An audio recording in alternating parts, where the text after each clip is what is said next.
so where you at? Where you, so where you at?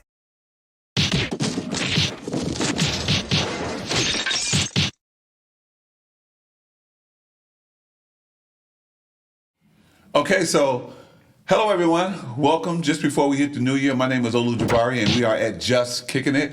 Before we get into the karate sauce, I just want to let you guys know it is a great year. We always got to throw out Kwanzaa. We know that this is the sixth principle of Kwanzaa, which is Kuumba, meaning creativity. So I want to give props out to Kwanzaa for those who celebrate Christmas and other things. Remember, Kwanzaa does not take the place of anything. It's just in addition to what you do.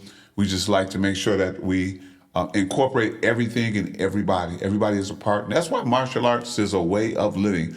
So today on our podcast, it's going to be a great show. Got a young man here that I've been knowing for in the early 80s. So if you can add that up to now, that's quite a long time. Yes, but I'm not going to add that up. He came down today and he's here and we've had a chance to work out together, do some tournaments together, do some teaching together. I've had a chance to even judge him in some of his tournaments and watch him fight.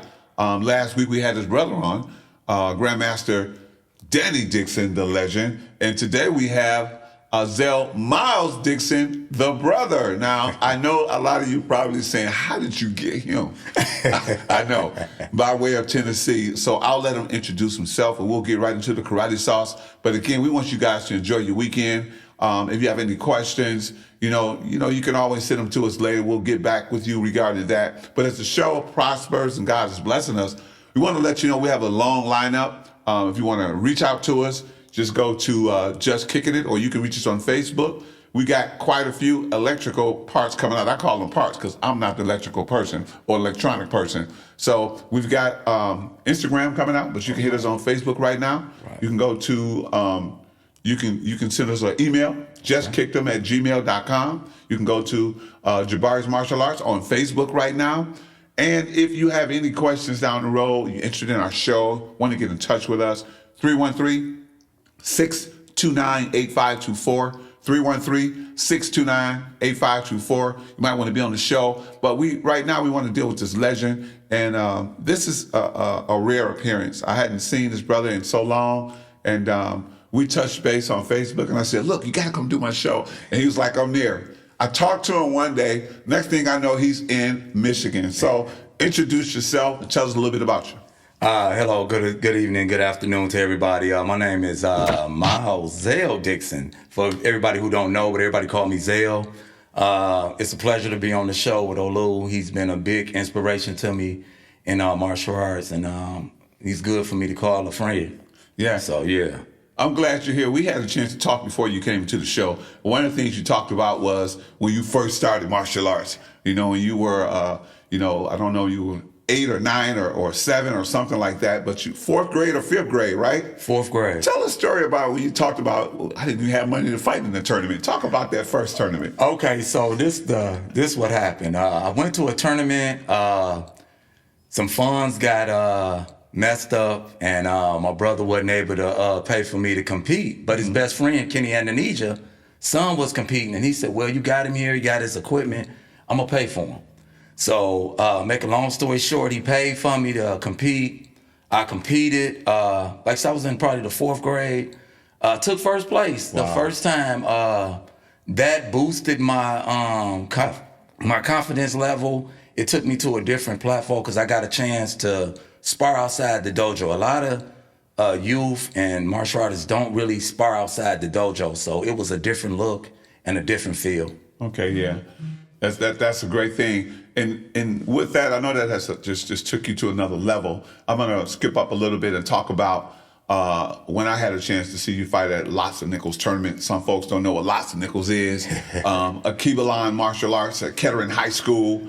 Cobo Hall, we've done some stuff down there. Yes, sir. And you also sparred in the Battle of Atlanta a couple of times. I know you did some stuff there. So talk about when you first started sparring as a black belt, how was that for you? Your first black belt fight. My first black belt fight was, it was very intense. Like anything else, I had butterflies. I was in the locker room getting dressed. My brother walked over to me, and at that time, I had just tested for a black belt. So I'm still got my red bow on. And he walked up to me and he was like, this your final test. He handed me the black belt.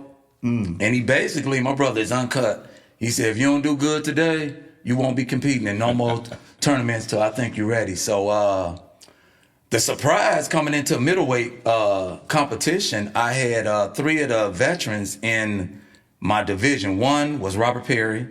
Second was, I can't remember his name, but it was 2 Ishiru veterans. And but during this time in Knots and Nichols, a lot of people didn't know it was groin kicks. Yeah. So me being coming from a style that threw high kicks, my brother was like, you might don't want to leave your kicks hanging out there because they're going to make you pay. But coming into the tournament, I was able to fight Robert Perry for first and second.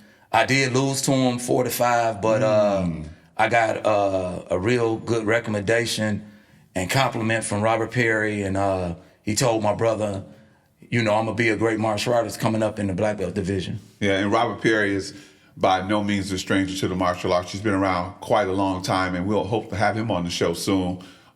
Let's talk about, you know, you and I were training. It's different than today. Yes, sir. You know, when we trained on. I trained at the Kickin Martial Arts. Grand Master Miles Dixson, my only instructor. I'm proud to say that I was one of the only black belts he's ever trained in a one-on-one. Okay. Outside of Letha Floyd and a couple more people. But let's talk about when we trained. I'm not gonna say it was rougher, but it was more stringent. You know, our training was on brick floor, a painted brick floor. Yes, sir. And if you got lucky, you may have trained on a wooden floor. Yes, sir. Just watch the splinters, right? Yes, sir. Because there were no shoes or socks allowed. So talk about when you train, you know, from dojo to dojo. I know some of those cold days, and when you guys thought, okay, you really did good, and then your instructor said, now we gonna train, because the warm up was like a training for us, right? Right. Well, talk about that. I'm gonna piggyback off on you on what you said. So you said you had a one-on-one with Master Cofield. With myself. Coming up in the late 70s, early 80s, I trained one-on-one with my brother. I would watch him train during the 70s, him and my brother Clayton and a couple of his friends, and I would mimic them. So my brother started watching me. Nice. And he started teaching me. So the more I inquired, the more he taught, if that makes sense. Yes. So by the time we got into the early 80s, my brother had opened up a school at Adam Bustle's. Okay. Recreational center. First school, so we all in there and we're training. We'll go from there to the sparring to where you had all the other schools in there, like we just mentioned. The Cuba Line, you had Yellow Tigers, you had all the schools that was in there. Richard Plow in them schools. Jackie King, Curtis Butler. Yes, sir. The other gentleman we just talked about. Walter King. Yes. You had, oh man, there was so many legends in there. Coming up then, we didn't have no gear. Right. We sparred without gear. It was straight knuckles and feet. So we didn't have this stuff right here.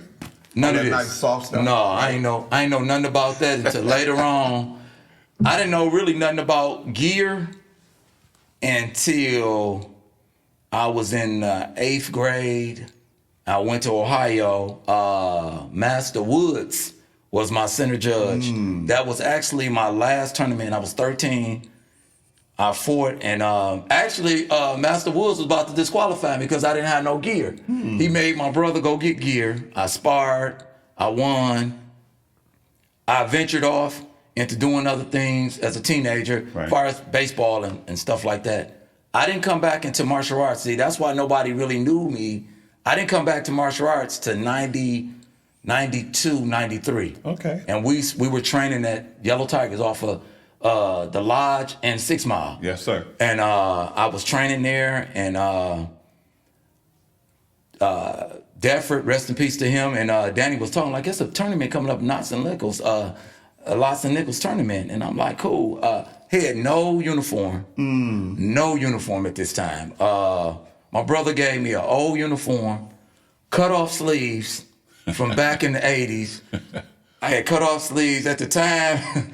You know, my hair was long, so I was a younger version of my brother. Danny Dixon. Of my Grand brother Master at that Danny particular Dixon. time because everybody looking at me like, is that his son? Right. They didn't know who I was because I've been out of martial arts since I was 13. So I'm a grown man now. I'm like 21, 22, and I'm fighting in lots and Nichols tournament. So at this time, a lot of people don't know, Brandon Kersey's school was dominating the martial arts with forms and in the lower rank division. So at this time, I had a chance to fight one of the top brown belts out of Canada. So I won the lightweight division. You know, they had Lots and Nichols had 2 different divisions for the lower ranks. They had the lightweight and the heavyweight. That was it. So I won the lightweight, and I had to fight the young man from Canada. Beat him. Great fight. I won, and that was a beginning of a beginning. Then everything started coming from there. I just stayed in the circuit, started competing in everything I could because now the fire was lit. Yes. I'm like, but now it's a different era. Yeah. We got gear. You got to have gear on. So I'm like, I got to get used to wearing gear because I was used to just hands. So martial arts played a big part of my life as I was growing up. Yeah, and then I know now we can get into the sports karate part. Okay. And martial arts has always been karate. People use different terms interchangeably, but when we talk about how we grew up in the martial arts, Yes. right? Myself, I wasn't a person that you would see fighting all the time. I loved the fighting. Coming in late, I got wrapped up in the forms. Yes, sir. I did some fighting, did some sparring, and when you came back, we were fortunate because I was like, what? No, I got to give him a call. So I gave you a call. Yes, sir. You came on over to East Warren in Detroit. Yes, sir. We talked, and I said, hey, man, I need you to come be part of the team. You was like, what I got to do? I said, do what you do, remember? Yes, sir. And you said, for real? I said, yeah, here go key to the school. Do what you do. We'll see you later. But from then on, I think you really got excited. A lot of the students at tournaments would come and ask you for advice. How do you do the double kick? How you do the side without the look, the look away?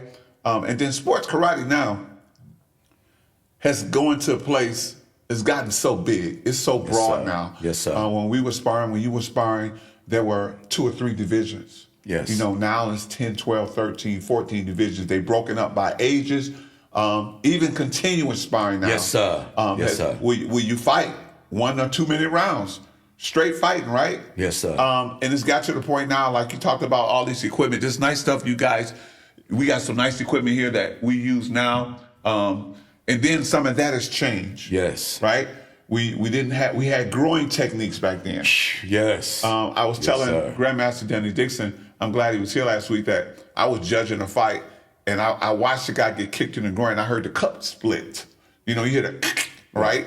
And that was his last fight for the rest of the day because he was through. Right. So tell me how the sports karate side, because you kind of left as it took off, and everybody used to ask, where's Brother Dixon at? Is he coming down today, right? What's the difference back then versus right now, the sports side? Like all this equipment now we got, and we got more tournaments now. I think it evolved into something else because when we went into a different era to where everybody was like, nah, man, this person can't be hitting me with, because they remembering back in the day on how they was getting hit with that. I ain't gonna have my students get hit. So I guess they sanctioned, let's do that. It'll alleviate more injuries. But technically, a lot of people were still getting injured with the glove and still with that on from even with the hands. I never really got a busted nose or a mouth fighting without no hand gear. Oh, wow. So it was mainly, body shots. Okay. Keep everything controlled. You may get kicked in the face, but I mean, that was all coming with it. I think it went into more of an era of we want to protect the kids a little bit more, so they added the gear. Okay. And then when you get into like sports karate with myself, a lot of people don't know I did the tournaments to support everybody that did the tournaments. I love the sport, but I was a continuous fighter. Okay. I don't know if a lot of people know I fought full contact. Okay. That was my niche. Okay. That was me. I like to keep going. Okay. Sports karate is awesome, but me, I'm a continuous fighter. That's how I was trained since a kid. keep going. You don't stop till the ref stop. So when I got into kickboxing, I'm like, oh, I'm in love. Okay. I can knock somebody out. You know what I'm saying? So, and I did. Yes, so I did. So it was, that was my main thing, but I still incorporated sports karate into my life. Piggybacking off of you with your class, that's my passion, to fill cups of young students coming up into martial arts and teaching them, making them believe in themselves. You got to believe in yourself before you can believe in your techniques. If you don't believe into it, your instructor, me, ain't nobody, your parents, you got to believe. So I try to boost the self-esteem. I like to see a student come up and just blossom. I'm not the type to not show a person what I know. Okay. Then I'm afraid they might be better than me. I want you to be better than me. You know, you want your peers that you teaching to be better than you. So me seeing them just take off and go to the tournaments and just boom. I never was able to do this before. It make you feel good. And I want to thank you for giving me the opportunity to teach the students, because I had a great time. I was loving it. I had a great time. It was, it's a passion of mine, so I loved it. Yeah. So when you got that type of passion, you bring a little bit more to it, if that makes sense. It makes a lot of sense, because the direction that the kids, they want it, and they want this direction, right? Yeah. And I always tell people that oftentimes kids don't understand. The martial arts reshapes their life. It even reshapes their parents' life, right? Yes, sir. Because parents use martial arts as a vehicle for the rest of the kid's life to say, look, you didn't stop martial arts, that means you can do anything you want to do. Right. And I always tell people in martial arts, the greatest thing about it is that family. So let's get into family real quick in regards to your daughter, you know, your family. How did this help you in raising your family? How did it help you be a better person? It helped me as far as on the structure level. Number one thing too, patience.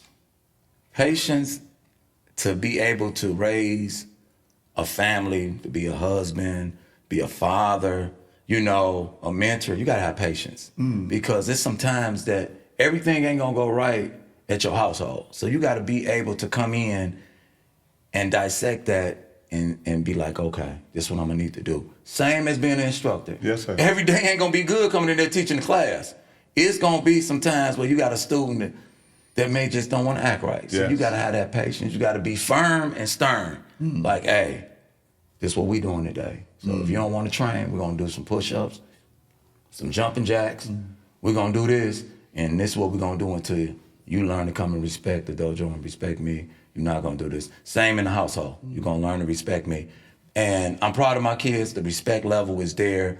They even bring it up like, yeah, you had me in there, I didn't want to do it. But I told them up until a certain age, when you get 16, you can choose what you want to do. But until then, you're going to do some martial arts, you're going to do something. You got to stay doing something to stay out of trouble. And for the most part, that's what they have done. They stayed active. And it played a big part in my life, even outside of my household, even in the workforce. You know, you get people that you can, you know, you may get a person at your job that's having a problem with getting abused at home. And maybe you can step in and say, hey, let me talk to you for a minute. Hey, if you want, I teach self-defense. You ain't got to tell nobody. You got to be able to talk to a person without letting everybody know. Even with students, thanks again for inviting me into the after-school program. Oh, for sure. I want to appreciate that. Love me, call me. Some people was calling me up until the time I moved to Tennessee. Wow. Wanted to thank me for teaching their kids, but if you don't mind, I'd like to tell one little story. Yes, sir. It was a young man in the school, and you got to pay attention to your students. It was full. But one stood out. I kept looking at him, and I was noticing that the shoes he was wearing was too big for him to be wearing. But what I did, I came to him, said, hey, I comment like, hey, your shoes a little bit too big. You ain't got no other shoes. He said, no, Sensei Dixon, I don't got no shoes. That's all I got. I said, I got you. So what I did, my son, unfortunately, he got a ton of shoes he don't wear. I said, all the shoes you don't wear, let me get them. And I took those shoes and I actually took them home that day, because you don't want to let everybody see what you're doing. Like that. So I took all the shoes, took him home, and said, here you go. Made that young man's life, came back into the school with a different attitude, because he probably was feeling bad. You know what I'm saying? Sure. You know, peer pressure is rough. I went through it in school. I know how it is, not having good clothes, not having good shoes. Thank God. Gave back to him. He was able to come to school with a different perspective, more, Right. I feel better about myself. Yeah. I ain't got to feel embarrassed. So Yeah. that was something that I like to do. I like to give back when the kids was doing good. You can go get those McDonald's gift certificates. I don't know if they still doing that. They still doing. And I would have my church member make me up some goodie bags. Okay. And that was a form of, hey, you doing good. So what did that make the class do? Oh, if I do all he asked, I'm going to get this. Everybody want that goodie bag. And that school, actually, with the after school program, and you was getting calls yourself. Yes, sir. It took off. Like I said, different stages in my life took me away from it. And it hurt me because I didn't want to, but work was calling and I couldn't do both. Yes. But I want to thank you for introducing me to that. That was one of the great times teaching at that school. Yeah. That was awesome, terrific. So to give back, martial art, it was a form of me giving back. Yes, sir. Something. Even with you, learning different things from you on a business aspect. A lot of times you don't know how to run a school. You got to get up under somebody that has done it and know the ins and outs. Now I can say I know how to run a school if I ever decide to start a school. Yes, sir. I know how to run one. Well, on each level. You want to be able to do it on each level. It's just like I didn't want to do forms, but I had to do the forms. There you go. I didn't want to do weapons. Had to do weapons. Yes, sir. So you want to be an all-around martial artist and everything. Even if it ain't, you not the pro it, but you know it. So I like that. I took all of that. I took from a lot of instructors. Even young, I was asking, how did you do that? Right. How did you do this? I never get to a point where I'm too old to learn from anybody. I done learn from my student, like, how did you do that? I never known to do that. Then I incorporated into my teaching. What I want to say, I made it advanced. They had something, but I turned it into something else and even made it better for them, and I added it to teach others. So I just took a lot. I wanted a lot of the instructors that came to me, and had a lot of respect for me. Like I said, you invite me in, I was like, me? Okay. I didn't think I was a big plateau. sir. Yes, I just thought I was just a regular guy, like to enjoy the sports. I get down, and your team fighting. Yes, sir. You let me put that together. Yes, sir. And I was just like, wow, you want me to put it together? You was like, yeah, this you, go ahead. Let me get this, and that. I got them, that's cool. You said, this all you. So just to come into martial arts in different areas, so you're looking at the 70s, late 70s, early 80s, the 90s, even jumped into the 2000s. I wouldn't take nothing back. I mean, it was great. I mean, you live and you learn. Yeah. You're not gonna win it all. And you got to teach that to your students, as long as you gave it your best. I knew, even if I didn't give it my best, that's when you go back to the dojo and you start training. So I enjoyed it. Another passion was doing the center judge. I like to do it with the younger kids because that's my passion, teaching them, hey, everybody a winner. We all winners. That's it. You don't want to, well, I didn't get a trophy. It's okay that you do your best. That's it. You got to uplift the upcoming. That's right. And to your next question, you're talking about the new era. Yes, sir. This new era, oh my God, I'm watching it on social media, and I'm seeing all the young people I seen young, and Yeah. I'm watching everybody, win the World Cup, get medals. I'm like, man, this has took off. It's more dynamic than when I was seeing it. So I'm watching it now live than when you could just got to watch it off what would you say, VHS? VHS. So watch everybody and watch the different states and even see people from Michigan. I'm like, oh man, I remember when that kid was. Yes, sir. And it's just watching different schools post, and yourself is one. As I say, I follow you, follow different other schools, but I like the growth and what martial arts has turned into. So I'm looking beginning of the year to get back into it. Is one of my goals that I'm gonna do, and I want to do the same thing. I want to get back. Okay, that's what we talk about. Like you talked about the younger kids, wanting to just bring them up, right? Martial arts is one of the only sports where no one sits on the bench. Nobody. Everybody's in the game. Yes, sir. Right? We win when we compete. Winning trophies and medals is phenomenal. It shows that we place in a system. but in your heart and in your spirit, right? Yes, sir. When you compete, you're a winner. I tell folks, spectators pay and they sit in the stands, right? That's right. They're not coming on the floor. No. But when you get up and you bow in, you've already won. That's so it. what you've done over the last 20, I'm going to say the last 35 years or so, has had a big part in what's going on now. We wouldn't be able to be where we are with the sports karate right now. No, sir. And you know, there's a lot of folks we can thank, and we're going to be doing that in other shows. Right. But the most important part of those who came in an era where martial arts for African Americans, for sure, was nothing, because you know, you go into karate school and they say, "Oh, you got a karate school? Where's your teacher?" And they would look for a Japanese person or a Korean person. That's right. Right? That's right. And that's one of the reasons why we weren't doing a lot of tournaments, because there were some things we couldn't do at tournaments. That's right. If you went to Taekwondo tournaments and stuff, you couldn't do certain kicks to the head. You couldn't do certain punches. Couldn't use hands. That's it. It wasn't no hand. It was straight feet or push-offs. Or push-offs. That's what it was. So now we got to the point where we said, that's great. Now, how do we open this up and it be inclusive? Right. And sports karate made it inclusive. It doesn't matter where you train or who you train with. right. These are the rules. That's right. And once we learned the rules around the world, we took over. Yeah, they opened up a different level of martial arts when I went to Arnold's in Ohio. Classic. We took a bunch of students. Yes, sir. And I'm looking at this time I didn't compete. I was a trainer. I was actually coaching. But they had it to where you can do the Taekwondo. They had so many different visions that you can just add into and do. And I'm like, where was this at? Yes, sir. I'm like, where's this at? This is what I'm talking about. I'm going to try to fight in each one I can because I was versatile. Yes, sir. The thing is with martial arts, you got to be versatile. You got to be able to do a little bit of everything, because in life, you never know what it's going to present you. Yes, You never know what you're going to come up to. Who should say you get into confrontation with somebody that's a UFC fighter? What you going to do? You're going to have to adjust. Yes, sir. And if you don't adjust, then now you're in a world of trouble. Yes. So that's what martial art is. It's always adjusting. I'm adjust to this.